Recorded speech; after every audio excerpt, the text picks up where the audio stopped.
the life of Muhammad. In 10 years, he waged 83 wars in 10 years, 27 wars and 56 raids in 10 years. And you are going to teach me that Islam is peaceful? No, it's not peaceful. Are you going to give a Nobel Prize for somebody who waged 83 wars? No, you will not. And another thing, Muhammad is not a role model. Jesus is. Muhammad, he had many wives, 11 of them. One of them, she was 9 years old. He was 53. I am 50. I cannot marry a girl that has 9 years old. You cannot. That's abuse. He raided a Jewish tribe. He killed the whole family of a newly bride called Safiya. And he took her as a wife the same time he was returning to Medina. Would you put that as a role model for me today in the 21st century? He had another wife called Rihanna. My daughter, her name is Rihanna. I named her specifically for that. He took a Jewish wife, Rihanna,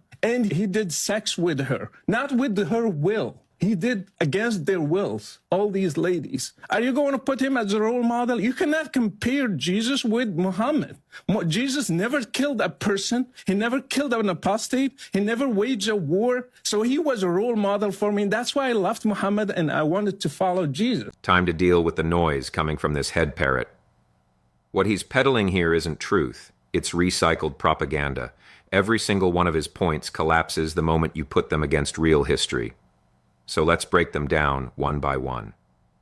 Point 1, the 83 wars in 10 years myth. That's not just wrong, it's laughable. This is the kind of lazy exaggeration you find on Islamophobic blogs. Most of these were not wars at all. They were small expeditions, often defensive, sometimes diplomatic. Only a handful were real battles. And let's be clear, the Prophet was not some warmonger. He was defending a persecuted community in the middle of a brutal tribal landscape. You want to call that unpeaceful? Then what do you call the Crusades, the Inquisition, the colonial massacres, all carried out under the banner of Christianity? Spare us the fake outrage. Don't lecture Muslims on peace while standing on a history drenched in blood. Point 2, the Prophet's marriages and Aisha. Yes, the favorite cheap shot, Aisha's marriage. You throw the word abuse around as if history started in 2025. That's intellectual dishonesty. In the 7th century, marriage norms were entirely different. Her family, Abu Bakr himself, the Prophet's closest companion, consented. Aisha herself became one of Islam's greatest scholars, shaping the faith for generations. Does that sound like a victim to you? What you're doing is projecting modern Western standards onto a society you clearly don't understand. And worse, you're insulting a woman who is revered by over 1 billion Muslims. That's not truth-seeking, that's slander. Point 3. Safiya and Rihanna.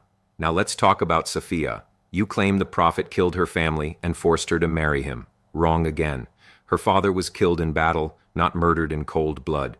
Afterward, the Prophet gave her a choice: freedom to return to her people or marriage to him as a mother of the believers. She chose marriage. It was never forced.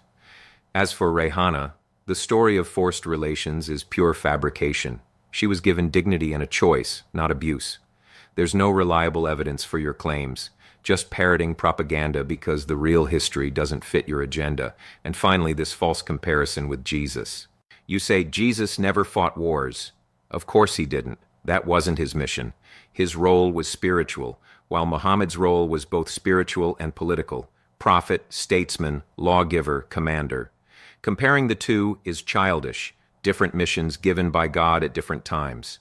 So no, you didn't leave Islam for Christianity. The truth is, you never understood Islam in the first place. What you're selling isn't a conversion, it's just a performance built on lies.